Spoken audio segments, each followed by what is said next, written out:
नमस्कार दोस्तों, मैं विपिन कुमार आपका अपने इस YouTube channel UPSC UPPSC toppers में हार्दिक स्वागत करता हूं। इससे पहले मेरे चैनल का जो नाम था वो एस्पिरेंट गुरु था, तो आप कंफ्यूज बिल्कुल ना हो, ये मेरा ही वही चैनल है यूपीएससी यूपीपीएससी टॉपर्स। तो इस वीडियो के अंतर्गत हम इतिहास जो यूपीपीसीएस जनरल स्टडीज़ का टॉपिक है उसके वीडियोज़ को या उससे संबंधित कुछ क्वेश्चंस को डालने की कोशिश करेंगे। और ये जो क्वेश्चन है ये पूरी तरह से यूपीपीसीएस प्री एवं मेंस की जो परीक्षाओं में इतिहास से रिलेटेड पिछले 7 से 8 सालों में जो क्वेश्चन पूछे गए हैं उन्हीं पर बेस्ड है। तो आप बिल्कुल भी कंफ्यूज ना हो और इन क्वेश्चंस को बिल्कुल भी इग्नोर ना करें। यूपीपीसीएस की जो आगामी परीक्षा है उसको ध्यान में रखते हुए आइए शुरुआत करते हैं। इतिहास सीरीज़ का ये पहला वीडियो है जो कि प्रीवियस ईयर के पेपर्स पर बेस्ड है। और इसके अंतर्गत मैं अब बार बार बता रहा हूँ आपको कि ये जो पिछले 7-8 साल के जो क्वेश्चन जितने भी क्वेश्चन आए हैं हिस्ट्री से रिलेटेड यूपीपीसीएस के एग्ज़ाम में, उन सभी को समेटने की कोशिश की गई है इसके अंतर्गत। तो आइए शुरुआत करते हैं। बुद्ध ने अपने जीवन के अंतिम वर्षा ऋतु कहाँ बिताई थी? बुद्ध ने अपने जीवन की अंतिम वर्षा ऋतु कहाँ बिताई थी? तो क्या आंसर है इसका? कुशीनगर में। बुद्ध ने अपने जीवन की अंतिम वर्षा ऋतु कुशीनगर में बिताई थी। नेक्स्ट क्वेश्चन, कलिंग नरेश खारवेल किस वंश से संबंधित था? तो कलिंग नरेश जो खारवेल है वो किससे संबंधित था? चेदी वंश से संबंधित था। नेक्स्ट क्वेश्चन, महाबलीपुरम का सप्तरथ मंदिर किसके द्वारा बनवाया गया था? तो महाबलीपुरम का सप्तरथ मंदिर जो है वो नरसिंह वर्मन द्वारा बनवाया गया था। और मैं आपको पहले बता चुका हूँ कि ये जो क्वेश्चन है हिस्ट्री के जितने भी क्वेश्चन हैं इस वीडियो के अंतर्गत या इसके जितने भी पार्ट होंगे वो सभी प्रीवियस ईयर्स पेपर बेस्ड ही होंगे। तो बिल्कुल भी इग्नोर ना करें इन क्वेश्चंस को और ना ही इनको लाइटली लें, क्योंकि उतने ही इम्पोर्टेंट है जितना कि कोई कोचिंग पढ़ा सकती है आपको, या जितनी भी प्रतिष्ठित कोई भी कोचिंग क्यों ना हो, उतनी ही महत्वता इन क्वेश्चंस की है। और वो भी यही आपको भी गाइडेंस यही करेगी कि आप पहले प्रीवियस पेपर और सिलेबस ये दो चीज़ें बेस बना करके चलिए, तभी आप किसी चीज़ की स्टडी या एग्ज़ाम को फाइट कर सकते हैं। तो आइए नेक्स्ट क्वेश्चन देखते हैं। पाल वंश का संस्थापक कौन था? तो पाल वंश का जो संस्थापक था वो कौन था? गोपाल था। नेक्स्ट क्वेश्चन, दक्षिण भारत के भगवान रंगनाथा, जिन्हें भगवान वेंकटेश भी कहते हैं, रंगनाथा भगवान हैं दक्षिण भारत के जिनको कि हम वेंकटेश भी कहते हैं, का मंदिर कहाँ स्थित है? तो इनका जो मंदिर है वो तिरुमल्ला पहाड़ी पर स्थित है, वेंकटेश भगवान का मंदिर। नेक्स्ट क्वेश्चन, कलहड़कृत राजतरंगिणी में कुल कितने तरंग हैं? तो इसका जो राइट आंसर क्या है? 8 तरंग हैं। कलहड़कृत जो राजतरंगिणी है, कलहड़ की एक रचना है राजतरंगिणी, जो कि ऐतिहासिक ग्रंथों में मतलब सर्वश्रेष्ठ पहली कृति मानी जाती है भारतीय संदर्भ में, भारतीय इतिहासकारों द्वारा जो रचित की गई हैं उनमें। तो उसके कुल कितने तरंग हैं? उसमें 8 तरंग हैं। नेक्स्ट क्वेश्चन, शेर शाह को कहाँ दफनाया गया था? तो शेर शाह को सासाराम में दफनाया गया था शेर शाह को। नेक्स्ट क्वेश्चन, बाबर ने सर्वप्रथम पादशाह की पदवी कहाँ धारण की थी? तो काबुल में जो है बाबर ने पादशाह की पदवी धारण की थी सर्वप्रथम या सबसे पहले। नेक्स्ट क्वेश्चन, सुप्रसिद्ध कोहिनूर हीरा शाहजहां को किसने उपहार में दिया था? तो किसने दिया था? कोहिनूर हीरा सुन के वैसे भी लोगों का अट्रैक्शन बढ़ जाता है क्वेश्चन के प्रति, तो क्वेश्चन भी इम्पोर्टेंट है, ऐसा नहीं है कि इम्पोर्टेंट ना हो। तो आपका जो अट्रैक्शन बढ़ता है कोहिनूर हीरा सुन करके तो वो जायज़ है यूपीपीसीएस की परीक्षा को ध्यान में रखते हुए। तो अब आ जाइए यहाँ पर, सुप्रसिद्ध जो कोहिनूर हीरा है वो शाहजहां को किसने उपहार में दिया? तो मीर जुमला जो थे उन्होंने दिया था शाहजहां को उपहार में। नेक्स्ट क्वेश्चन, शिवाजी का जन्म कब हुआ तथा कब उन्होंने छत्रपति की उपाधि धारण की? तो शिवाजी का जन्म जो है वो 1627 में हुआ और 1661 में उन्होंने छत्रपति की उपाधि धारण की। वैसे तो इतिहास में कम से कम मॉडर्न हिस्ट्री से पहले जो है वो डेट्स इम्पोर्टेंट नहीं हैं, नेग्लिजिबल हैं, जितनी भी डेट्स हैं लगभग कोई महत्वता नहीं है, मतलब फैक्चुअल रूप में या प्रीलिम्स और मतलब ऑब्जेक्टिव जो क्वेश्चन आते हैं जिन एग्ज़ाम्स में उनको ध्यान में रखते हुए। लेकिन कुछ डेट्स हैं जो आपको पता होनी चाहिए। तो उन्हीं में से एक ये भी है। कुछ जैसे इम्पोर्टेंट युद्ध हैं तो उनकी डेट्स पता होनी चाहिए। लेकिन हाँ, जो मॉडर्न हिस्ट्री का जो पोर्शन है उसमें ईयर डेट सब अच्छे से होनी चाहिए पता आपको। तो आइए नेक्स्ट क्वेश्चन देखते हैं। पेशवाई या पेशवाशिप को कब समाप्त किया गया? तो पेशवाशिप को कब समाप्त किया गया था? 1818 में, लॉर्ड हेस्टिंग्स के समय वो जो है पेशवाशिप को समाप्त कर देता है। और उसी समय हमारा तृतीय मराठा युद्ध होता है 1817-18 में। नेक्स्ट क्वेश्चन, वांडीवास के युद्ध में, तो ये जो यहाँ पर डेट इन्होंने गलत लिख दी है 1769, ये जो है 1760। वांडीवास का जो युद्ध है वो 1760 में होता है और ब्रिटिश ने फ्रेंच को हराया, तो मतलब ब्रिटिश और फ्रांसीसियों के बीच में होता है। Next question, board of control की स्थापना किस अधिनियम के अंतर्गत की गई थी? तो बोर्ड ऑफ कंट्रोल की स्थापना किस अधिनियम के अंतर्गत की गई थी? पिट्स इंडिया अधिनियम 1784 या पिट्स इंडिया एक्ट 1784। एक्ट को हिंदी में अधिनियम कहते हैं, तो कंफ्यूज ना हो। नेक्स्ट क्वेश्चन, प्रथम आंग्ल मैसूर युद्ध 1766-1769 में कौन विजयी हुआ? मतलब प्रथम आंग्ल मैसूर युद्ध में कौन विजयी हुआ? अब ये यहाँ से लगभग ये मॉडर्न हिस्ट्री का पोर्शन शुरू हो जाता है। 1757 में जो प्लासी का बैटल ऑफ प्लासी होता है, उसके बाद से वहीं से जो मॉडर्न हिस्टोरियंस हैं, जो आधुनिक इतिहासकार, वो वहीं से शुरुआत मानते हैं कि आधुनिक भारत की शुरुआत हो गई थी यहाँ से। तो उसी के अंतर्गत है ये आंग्ल मैसूर युद्ध 1766 से 69। तो ये डेट आपको पता होनी चाहिए, पहला आंग्ल मैसूर युद्ध कब हुआ? 1766 से 69 के बीच में हुआ। और कौन विजयी हुआ? तो पहले युद्ध में हुआ था हैदर अली।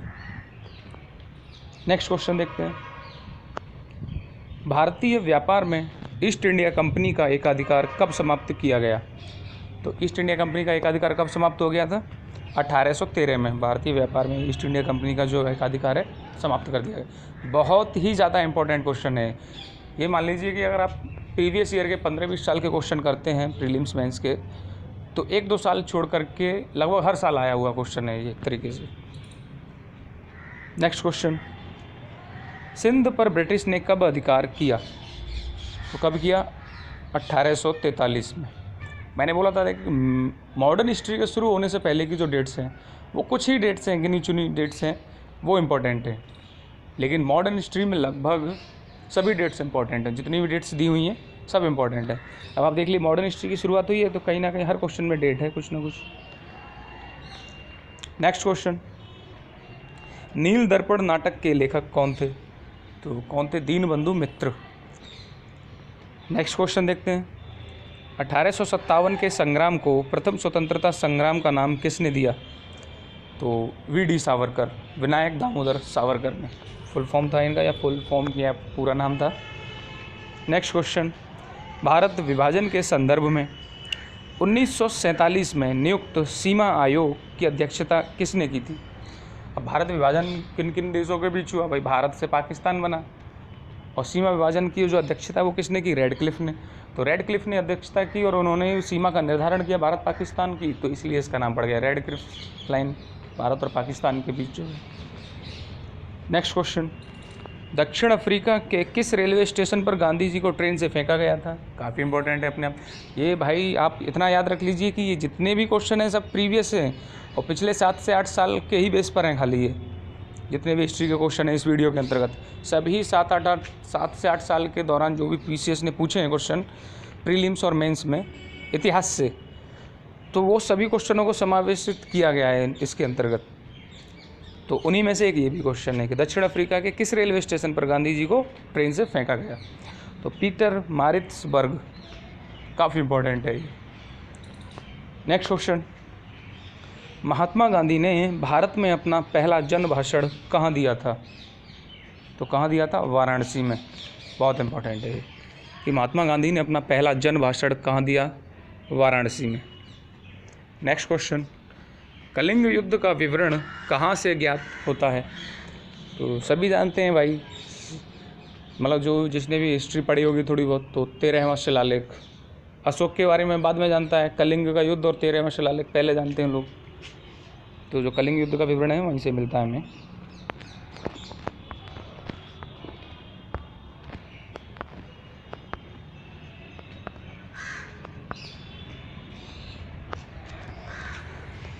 नेक्स्ट क्वेश्चन, एक ही कब्र से 3 मानव कंकाल कहाँ से निकले हैं?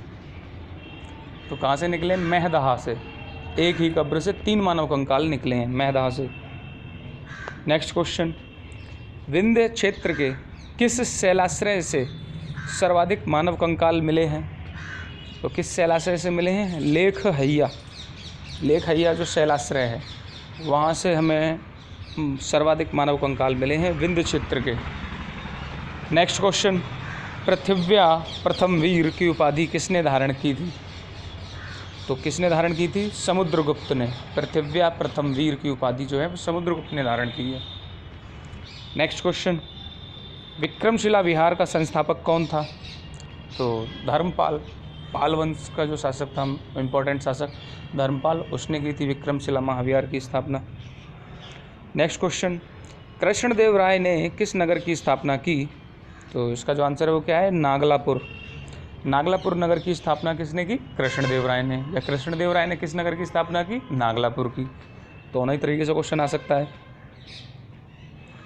नेक्स्ट क्वेश्चन, जहांगीर ने मुख्यतः किस कला को संरक्षण दिया था? तो किस कला को संरक्षण दिया था? चित्रकला को।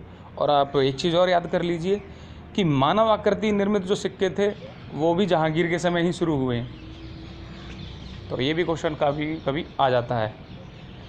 नेक्स्ट क्वेश्चन, गुलाम का गुलाम किसे कहा गया है? तो इल्तुतमिश को। क्योंकि इसका थोड़ा सा बैकग्राउंड देख लेते हैं। आइए, मोहम्मद गौरी आपने नाम सुना होगा इतिहास में। मोहम्मद गौरी और पृथ्वीराज चौहान के युद्ध होते हैं, तराइन के युद्ध। 2 युद्ध होते हैं, पहले में पृथ्वीराज चौहान जीतता है और दूसरे में मोहम्मद गौरी जीतता है। और उसको जीतने के बाद में फिर वो क्या करता है, और 1194 में ही मोहम्मद गौरी का चंदावर का युद्ध होता है जयचंद के साथ। और उसके बाद में फिर ये दिल्ली सल्तनत की नींव डलती है 1206 में। तो वो जो नींव डालता है वो डालता है कुतुबुद्दीन ऐबक, दिल्ली सल्तनत की नींव। और कुतुबुद्दीन ऐबक जो है वो होता है मोहम्मद गौरी का गुलाम, ठीक। और उसका गुलाम जो होता है वो होता है अगला शासक दिल्ली का इल्तुतमिश। तो इसलिए गुलाम का गुलाम, मतलब इल्तुतमिश तो कुतुबुद्दीन ऐबक तो गुलाम था ही गौरी का, और ये कुतुबुद्दीन ऐबक का गुलाम था इल्तुतमिश। तो इसलिए गुलाम का गुलाम हो गया ये। तो कंफ्यूज ना हो। अगर आपको याद भी ना हो गुलाम का गुलाम, तो आप इस बेस पर भी कॉमन सेंस लगा सकते हैं परीक्षा में। नेक्स्ट क्वेश्चन, मुग़ल काल में जिस मदरसे ने मुस्लिम न्यायशास्त्र की पढ़ाई में विशिष्टता हासिल की वह कहाँ स्थित था? मुग़ल काल का और बताना है भाई। मुस्लिम न्यायशास्त्र की पढ़ाई में विशिष्टता हासिल की थी उसने की थी मदरसे ने। तो लखनऊ में है वो मदरसा जो है।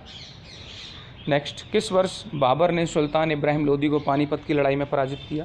1526 में। Next question, sir Thomas Munro किन वर्षों में मद्रास के गवर्नर रहे? तो 1820 से 1827। टॉमस मुनरो जो हैं 1820 से 1827 के दौरान मद्रास के गवर्नर रहे। Next question, the roots of ancient India के लेखक कौन थे? The roots of ancient India के लेखक कौन थे? तो इसका है W.A. Fairservis. काफ़ी इंपॉर्टेंट क्वेश्चन है।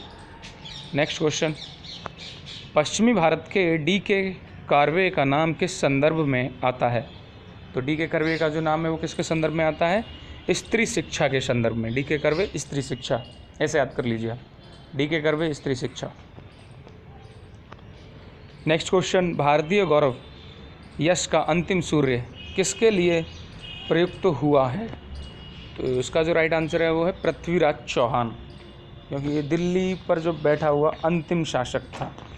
इसके बाद जो है कोई भी भारतीय या हिंदू शासक दिल्ली की गद्दी पर नहीं बैठ पाया। कुछ समय, मतलब लंबे समय के लिए, कुछ समय के लिए बैठे थे हेमू विक्रमादित्य, तो वो कोई समय ज़्यादा नहीं था और ना ही उनकी कोई खास उपलब्धियाँ रहीं ऐसी। उससे पहले जो भी थे वो यही थे, पृथ्वीराज चौहान। तो इसलिए कहते हैं भारतीय गौरव का अंतिम सूर्य किसके लिए प्रयुक्त हुआ है? पृथ्वीराज चौहान के लिए।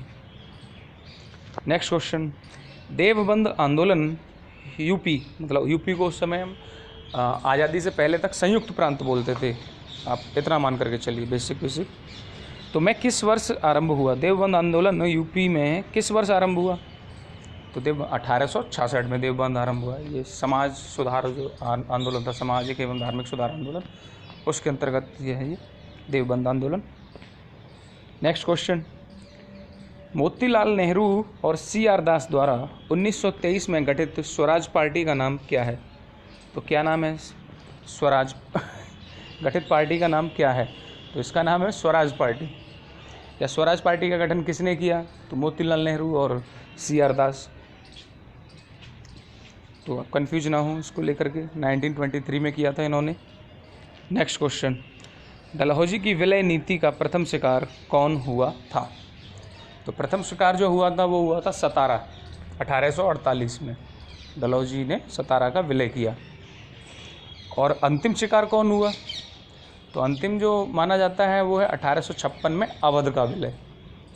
वहाँ पर कुशासन का आरोप लगाया गया, कोई बहाना नहीं मिला तो कुशासन, और ज़्यादातर बहाने तो थे ही, गोद निषेध नीति।